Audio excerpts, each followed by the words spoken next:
Hello students, ફરીથી સ્વાગત છે તમારું જતીન કેમેસ્ટ્રી ચેનલમાં.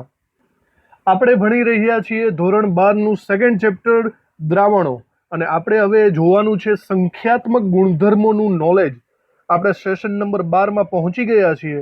મારું નામ છે જતીન પીપલિયા. ચલો શરૂ કરીએ આગળ. સંખ્યાત્મક ગુણધર્મ પર પહોંચતા પહેલા આપણે આ એક સમથિંગ એક્સ્ટ્રા ટોપિકને ચર્ચા કરી લઈએ તો વધારે સારું. ઘન દ્રાવ્યની ઘન દ્રાવકમાં દ્રાવ્યતા. જો એકચ્યુઅલી આપણા ફોકસથી આ થોડું દૂર છે. મેં તમને અગાઉ એક લિસ્ટ બનાવેલું કે આપણે કયા કયા નિયમો ભણવાના છે આ ચેપ્ટરમાં. જુઓ, તમને યાદ હોય તો આપણે એવું કીધેલું કે હેનરીનો નિયમ ભણવાનો છે, જે આપણે ઓલરેડી ભણી ચૂક્યા છીએ. ત્યારબાદ રાઉલ્ટનો નિયમ, ઉત્કલન બિંદુ, આ બધા મુખ્ય નિયમો છે. એકચ્યુઅલી આ સિવાય એક્સ્ટ્રા નિયમ પણ આપણે ભણશું, જેમાં ઘનનું ઘનમાં દ્રાવણ ભણવાના છીએ. ઘનનું ઘનમાં દ્રાવ્યતા. ઓકે, તો ઘનની ઘનમાં દ્રાવ્યતાને રિલેટેડ આપણે અહીંયા જોઈ લઈએ કે કેવી રીતે એમાં પોસિબિલિટી છે. તમે કોઈ ઘન પદાર્થને બીજા ઘન પદાર્થમાં ઓગાળો તો અહીંયા બે પોસિબિલિટી અલગ અલગ ટાઈપના દ્રાવણો બનવાની થાય છે. જેમાંથી પહેલું દ્રાવણ બને છે વિસ્થાપિત ઘન દ્રાવણ, વિસ્થાપિત ઘન દ્રાવણ, અને બીજી કેટેગરી પડે છે આંતરાલીય ઘન દ્રાવણ. ઓકે, તો આ બંને જુદા જુદા ટાઈપની આપણે ચર્ચા કરવાની છે. જો કે કોઈ સ્પેશિયલ આની અંદર નિયમ નથી. આ બંને વસ્તુ તમે ક્ષતિઓના ટોપિકમાં સોલિડ સ્ટેટમાં ઓલરેડી ભણી ચૂક્યા છો. તો ચલો સૌથી પહેલા જોઈએ વિસ્થાપિત ઘન દ્રાવણ. જુઓ, વિસ્થાપિત ઘન દ્રાવણની અંદર આપણે મેઇનલી પહેલા તો એવું વિચારીએ કે બંને ઘન પદાર્થ છે, એટલે કે ગોળાઓ સ્વરૂપે હશે. અહીંયા છે ને દ્રાવ્ય પદાર્થ અને દ્રાવક પદાર્થ બંનેની સાઇઝ એક સરખી છે એવું આપણે માની લેવું પડશે. દાખલા તરીકે આ જે પ્યોર ગોળો છે તે દ્રાવકનો છે, અને આ રંગીન ગોળો છે તે દ્રાવ્યનો છે. બરાબર. તો હવે જોઈએ કે દાખલા તરીકે આપણી પાસે દ્રાવક વધારે પ્રમાણમાં છે. આપણે આવું એક દ્રાવકનું સ્ટ્રક્ચર દોરી લઈએ. ઘણા બધા ગોળાઓ જે ઘન પદાર્થ સ્વરૂપે ગોઠવાયેલા હોય. બરાબર. તો અહીંયા હું એમ કહી શકું છું આ ટાઈપના ગોળા દ્રાવકના છે અને રંગીન ગોળા દ્રાવ્યના છે. હાલ પૂરતું મેં અહીંયા માત્ર દ્રાવક પદાર્થ જ લીધેલો છે. અહીંયા બંને દ્રાવ્ય અને દ્રાવકના કદ સમાન હોવાથી બને એવું કે જ્યારે આ બંનેનો સરવાળો કરવા, મતલબ બંનેને મિક્સ કરવામાં આવશે, ત્યારે ઘણા બધા દ્રાવકના અણુઓ પોતાની જગ્યાએથી નીકળી જશે અને તેનું સ્થાન દ્રાવ્યના અણુઓ, એટલે દ્રાવ્યતા ઘન પરમાણુઓ લઈ લેશે. હું આવું કહી શકું છું. તો આ ટાઈપનું જે ઘન દ્રાવણ બને છે એને આપણે નામ આપશું વિસ્થાપિત ટાઈપનું ઘન દ્રાવણ. જો બંનેના કદ સમાન હોય તો જ આ પોસિબલ બને છે. તો ચલો લખી લઈએ. જ્યારે દ્રાવ્ય અને દ્રાવક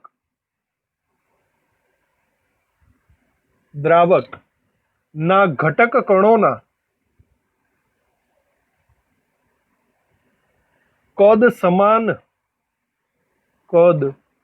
સમાન જેવા નજીકના હોય ત્યારે દ્રાવ્ય કણો દ્રાવકના કણોનું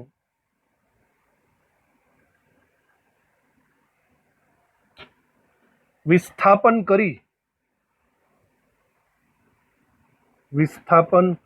કરી તેની જગ્યા લઈ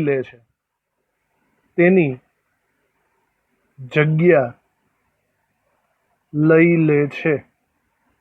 બરાબર. આ ટાઈપને આપણે વિસ્થાપિત ઘન દ્રાવણ તરીકે ઓળખીશું. ચલો આપણે આના અમુક એક્ઝામ્પલ પણ લખી નાખીએ. દાખલા તરીકે આવું શેમાં જોવા મળે? મોટા ભાગની મિશ્ર ધાતુઓની અંદર જ આ પોસિબલ બને. પિત્તળ મિશ્ર ધાતુ છે, bronze, steel, Monel metal. Okay, આ બધી મિશ્ર ધાતુઓ એ વિસ્થાપિત ઘન દ્રાવણ ટાઈપનું એક્ઝામ્પલ થશે. ઓકે, નેક્સ્ટ હવે આપણે જોઈએ સેકન્ડ પ્રકારના ઘન દ્રાવણ. ચલો આપણે એને કહીશું આંતરાલીય ઘન દ્રાવણો. બરાબર. હવે પહેલી વસ્તુ, આવા દ્રાવણો શેમાં બને? જ્યારે દ્રાવ્ય અને દ્રાવકના કણો વચ્ચે અંતર મતલબ જે સાઇઝ ડિફરન્સ છે જે ખૂબ જ મોટો હોય, દાખલા તરીકે આ મોટી સાઇઝ છે દ્રાવકની છે અને નાની નાની સાઇઝ દ્રાવ્યના અણુઓની હોય, ત્યારે આ ટાઈપનું ઘન દ્રાવણ પોસિબલ બની શકે છે. ચલો દાખલા તરીકે આપણે દ્રાવકનું એક આખું દ્રાવણ આવી રીતના ગોળાઓ સ્વરૂપે દોરી લઈએ, બરાબર. આ બધા ગોળાઓ દ્રાવકના છે એવું આપણે માની લઈએ. તો હવે જ્યારે દ્રાવ્ય અને દ્રાવક બંનેને મિશ્ર કરવામાં આવશે ત્યારે થશે શું? નાની સાઈઝનો જે દ્રાવ્યનો અણુ છે ને તે આની અંદર ખાંચાઓમાં ગોઠવાઈ જશે આવી રીતે, બરાબર. અને આ ખાંચાઓમાં ગોઠવાઈ જાય તો એક પ્રકારે અહીંયા વિસ્થાપન કરવાની કોઈ જરૂર જ નથી, બરાબર. અશુદ્ધિ ક્ષતિ આપણે આવું કંઈક વચ્ચે પણ જોઈ ગયા છીએ આંતરાલીય ક્ષતિની અંદર. તો ઓવરઓલ આ ટાઈપના જે ઘન દ્રાવણો પોસિબલ બને છે આને આપણે એમ કહેશું આંતરાલીય છિદ્રોમાં બેસી ગયા છે, એટલા માટે આંતરાલીય ઘન દ્રાવણ આપણે એવું કહી શકાય. સિમ્પલ એવી વાત છે. આનું એક એક્ઝામ્પલ છે ટંગસ્ટન કાર્બાઇડ. ચલો લખી નાખીએ, બરાબર આકૃતિ દોરજો. આ મોટા ગોળાઓ છે એ દ્રાવકના છે, નાના ગોળા દ્રાવ્યના છે, બરાબર. લખીએ આપણે, જ્યારે દ્રાવ્ય અને દ્રાવકના દ્રાવ્ય અને દ્રાવકના ઘટક કણોના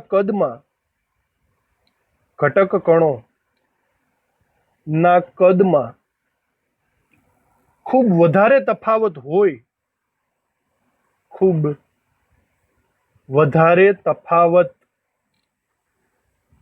હોય, ત્યારે દ્રાવ્ય કણો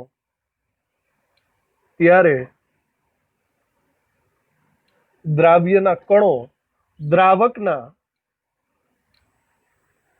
આંતરાલીય સ્થાનોમાં ગોઠવાય છે. આ શબ્દ મેઇન છે, આંતરાલીય સ્થાનોમાં ગોઠવાય છે, બરાબર. ત્યારે આ ટાઈપનું ઘન દ્રાવણ બનશે. ચલો આપણે અમુક એક્ઝામ્પલ લખી નાખીએ. દાખલા તરીકે આ ટાઈપનું એક્ઝામ્પલ છે WC, that means tungsten carbide. તો આ આપણે ડિસ્કશન પૂરી કરીએ છીએ આંતરાલીય ઘન દ્રાવણને રિલેટેડ. ઘનનું ઘન દ્રાવણ અહીંયા આપણે સમાપ્ત કરીએ. ચલો આજના મેઇન ટોપિક ઉપર વધીએ. દ્રાવણના સંખ્યાત્મક ગુણધર્મ આપણે ખૂબ જ સમજવા લાયક છે, કારણ કે આ ચેપ્ટરના હું એમ કહી શકું 50% ઉપરના દાખલા સંખ્યાત્મક ગુણધર્મને રિલેટેડ છે. તો પેલા ધ્યાનથી સમજી લ્યો કે આ સંખ્યાત્મક ગુણધર્મ છે શું. આપણે સાથે સાથે લખતા જઈએ અને સમજતા જઈએ. સંખ્યાત્મક ગુણધર્મ એટલે દ્રાવ્ય પદાર્થની સંખ્યા ઉપર જે ડિપેન્ડ કરતા હોય. લખીએ આપણે, એવા ગુણધર્મો કે જે દ્રાવ્ય કણો ની સંખ્યા પર આધારિત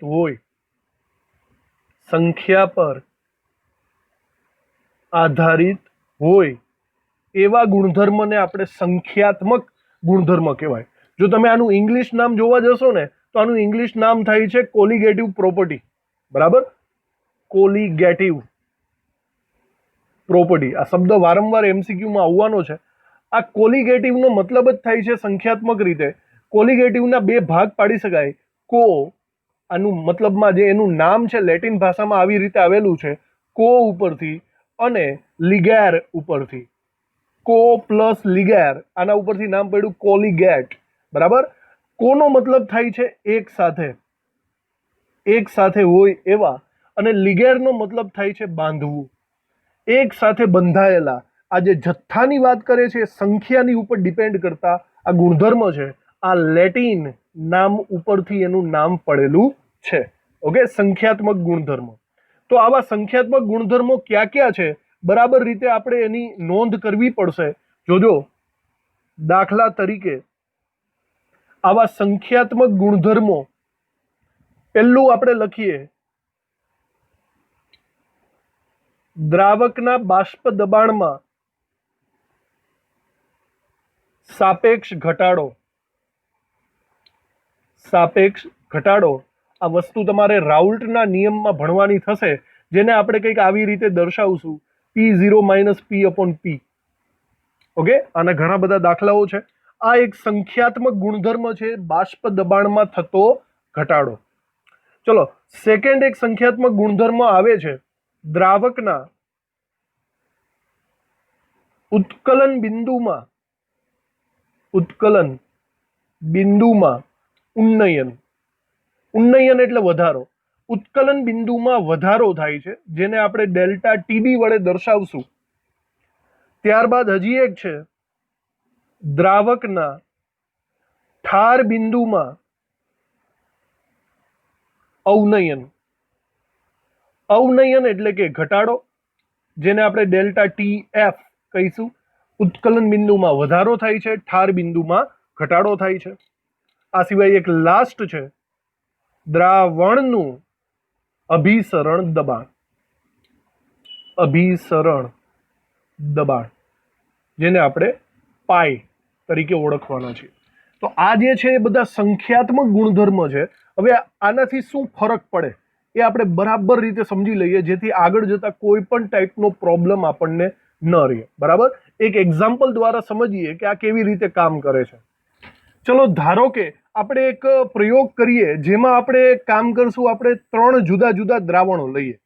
3 આપણે બીકર લઈ લીધા છે. બરાબર, ધ્યાનથી સાંભળજો. અહીંયા હું પહેલા બીકરની અંદર 1 મોલાલિટી વાળું ગ્લુકોઝનું દ્રાવણ લઉં છું. ગ્લુકોઝનું દ્રાવણ. બીજા બીકરની અંદર હું 1 મોલાલિટી ધરાવતું સોડિયમ સલ્ફેટનું દ્રાવણ લઉં છું, Na2SO4.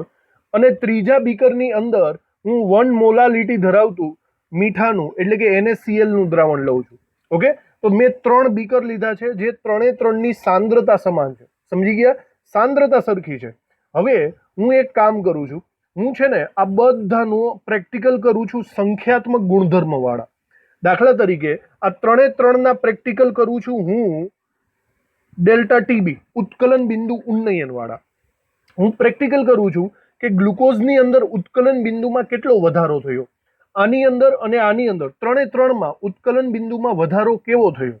તો વિચારો, 3ની સાંદ્રતા તો સરખી છે, તો શું ઉત્કલન બિંદુ સમાન વધ્યું હશે? નહીં. બરાબર જુઓ, સાંદ્રતા સરખી છે પણ એની સંખ્યા સરખી નથી. ગ્લુકોઝનું અણુસૂત્ર આવું થાય છે C6H12O6.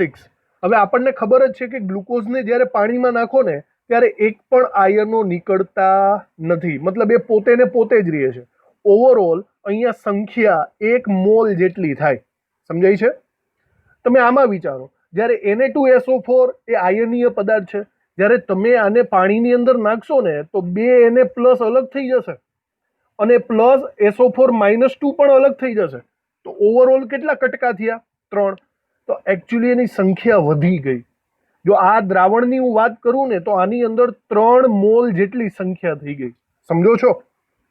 સિમિલર એવી જ રીતના 1 મોલર NaCl લઈ લો તો અહીંયા 2 કટકા થઈ જાય છે, Na+ અને Cl-. તો એનો મતલબ એની સંખ્યા 2 મોલ જેટલી થઈ જાય. આ 3ની સાંદ્રતા સરખી છે પણ એકચ્યુઅલી એની સંખ્યા સરખી નથી. તો પરિણામે મેં શું કીધું? સંખ્યાત્મક ગુણધર્મ. દાખલા તરીકે એવું વિચારો કે ડેલ્ટા ટીબી ઉત્કલન બિંદુમાં થતો વધારો ગ્લુકોઝના દ્રાવણની અંદર 10 કેલ્વિનનો હોય. બરાબર, જો 10 કેલ્વિન જેટલો વધારો આનો થતો હોય ને તો Na2SO4માં 30 કેલ્વિનનો વધારો થશે અને NaClમાં 20 કેલ્વિનનો. કારણ કે અહીંયા રેશિયો કેટલો થઈ ગયો છે?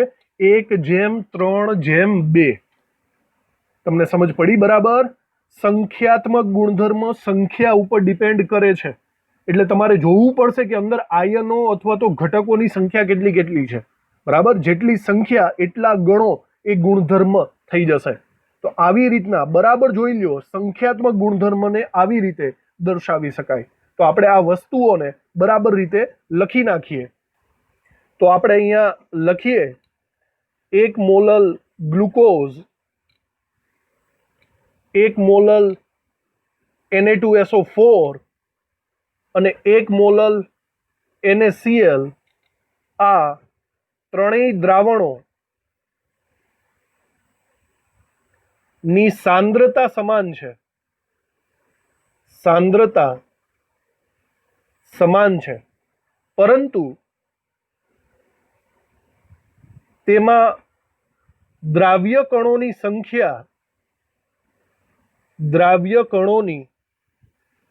સંખ્યા જુદી જુદી છે.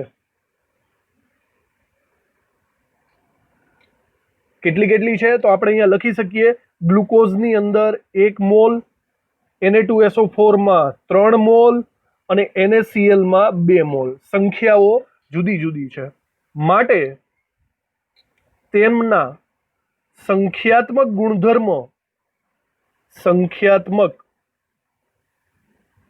ગુણધર્મો જુદા જુદા હશે, જે 1:3:2 ના રેશિયોમાં ના પ્રમાણમાં હશે. બરાબર. દાખલા તરીકે આપણે કોઈ એક એક્ઝામ્પલ લખીએ. દાખલા તરીકે જો આપણે બીજું કોઈ એક્ઝામ્પલ લખીએ, દાખલા તરીકે અભિસરણ દબાણ, તો અભિસરણ દબાણ 1 મોલર ગ્લુકોઝ નું કદાચ આપણે માપીએ તો આપણને કદાચ મળશે કે ચલો આપણે એનું 2 બાર દબાણ મળે છે, તો 1 મોલર Na2SO4 એનું આપણે દબાણ મળશે એનાથી 3 ગણું એટલે કે 6 બાર, અને 1 મોલર NaCl નું અભિસરણ દબાણ મળશે 4 બાર. એટલે કે રેશિયો અહીંયા છે 1:3:2. બરાબર.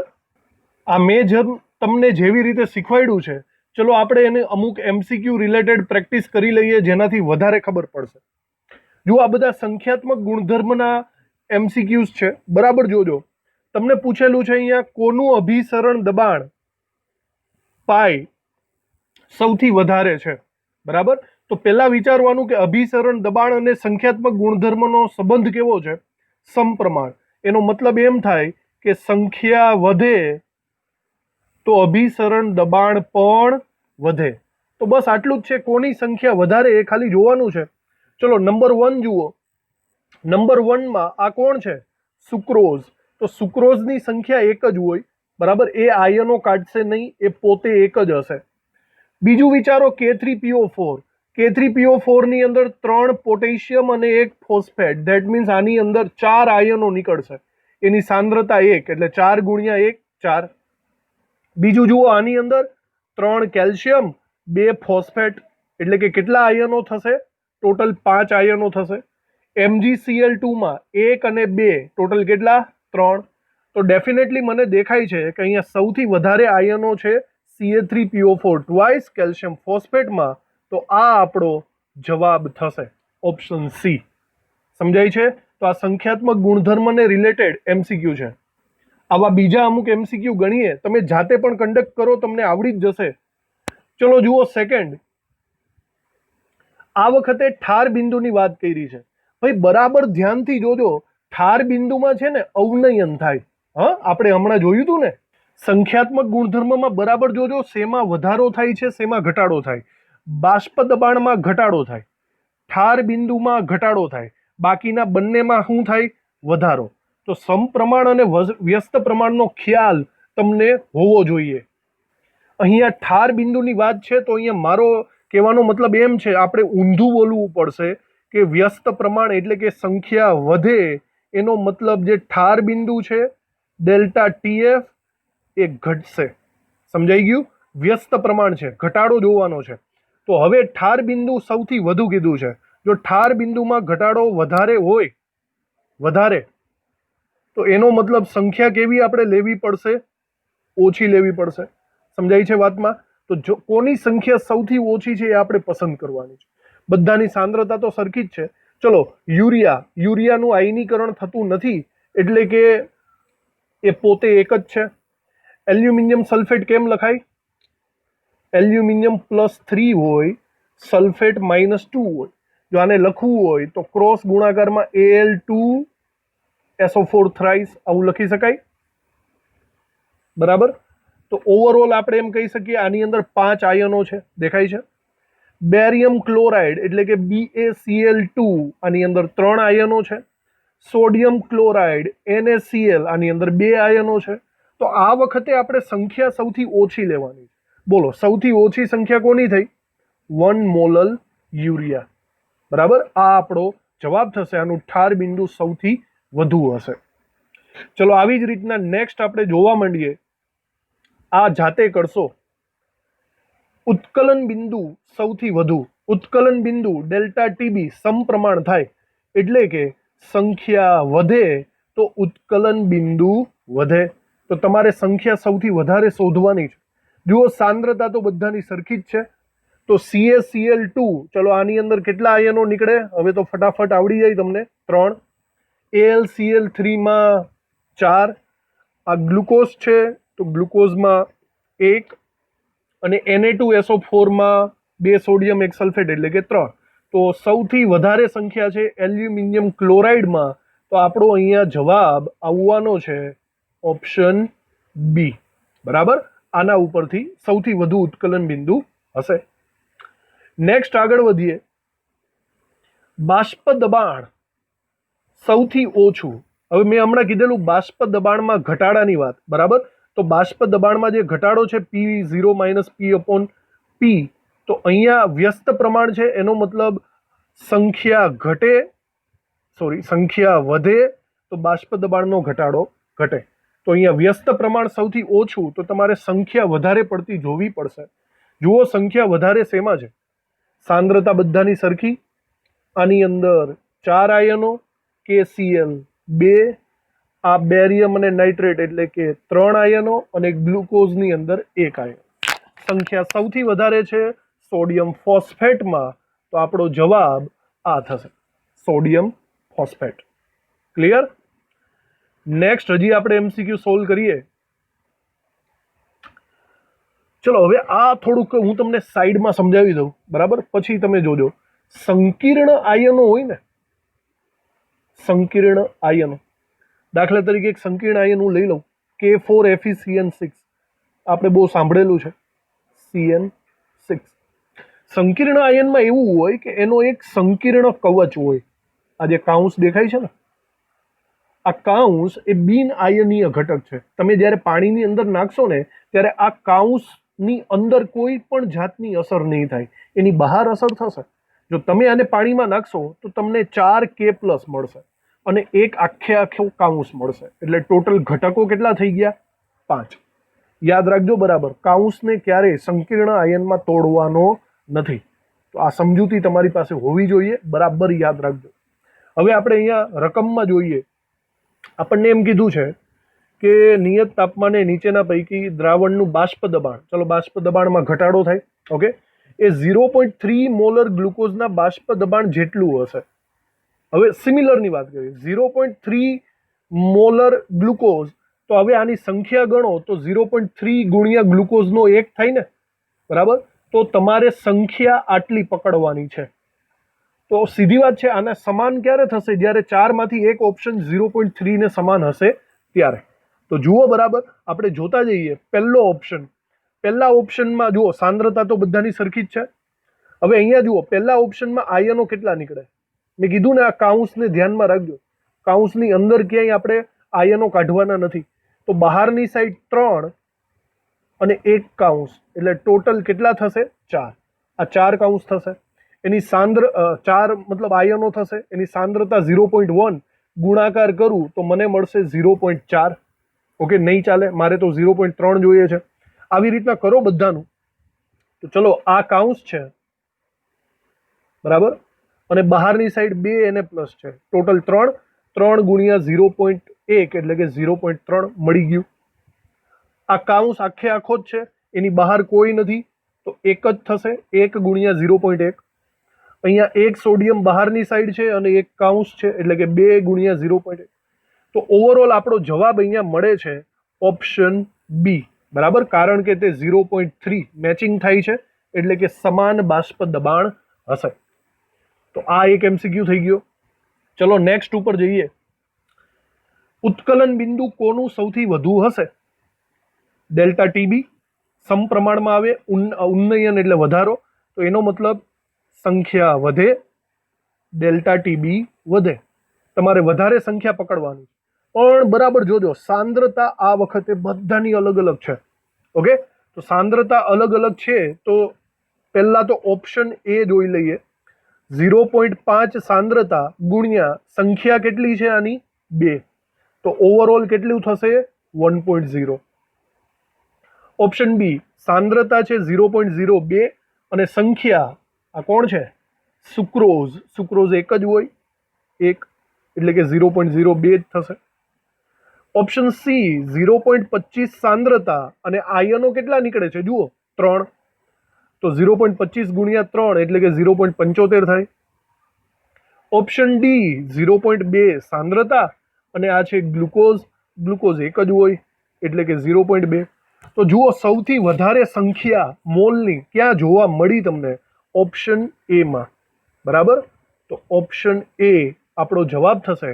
ઉત્કલન બિંદુ સૌથી વધારે અહીંયા હશે. ક્લિયર? આવી રીતે પણ પૂછાઈ શકે એમસીક્યુ.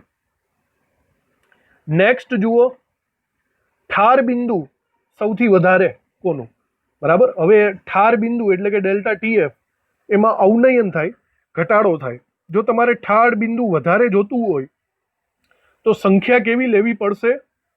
ઓછી લેવી પડે. સમજાણું તમને?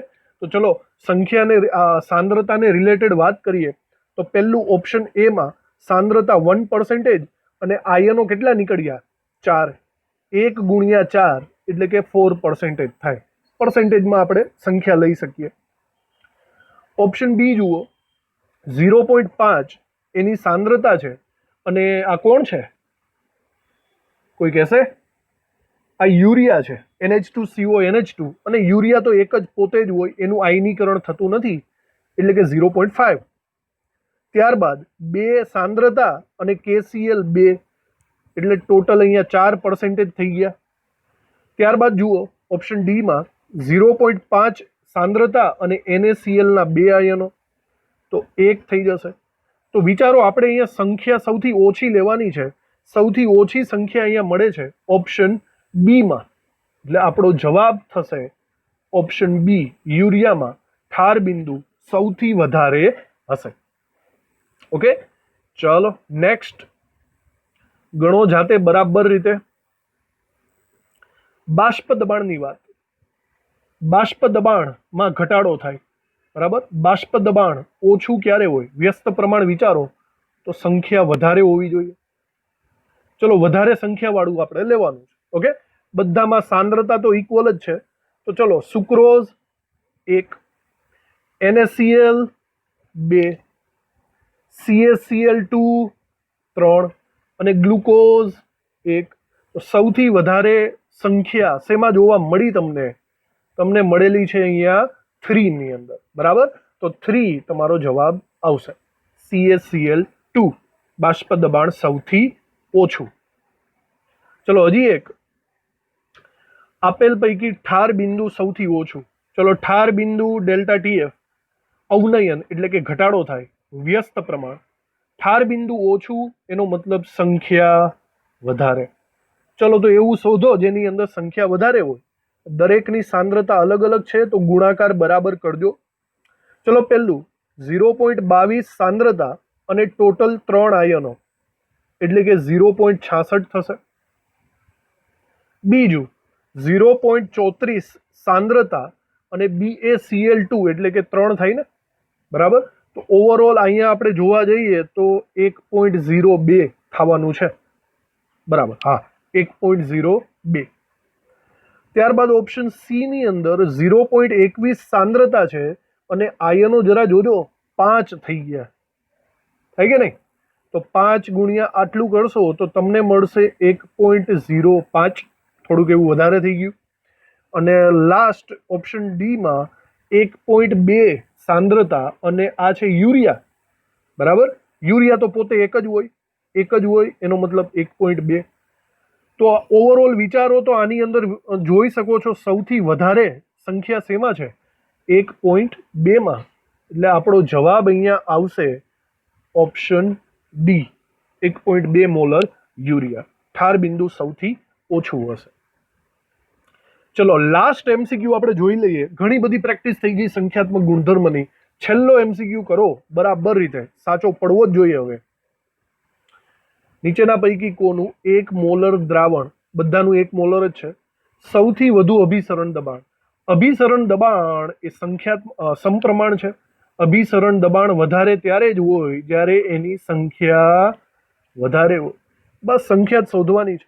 ચલો જુઓ, AgNO3 એટલે કે 2, Na2 2, SO4 1 એટલે કે total 3, NH4 thrice 3, phosphate 1 4, MgCl2 total 3.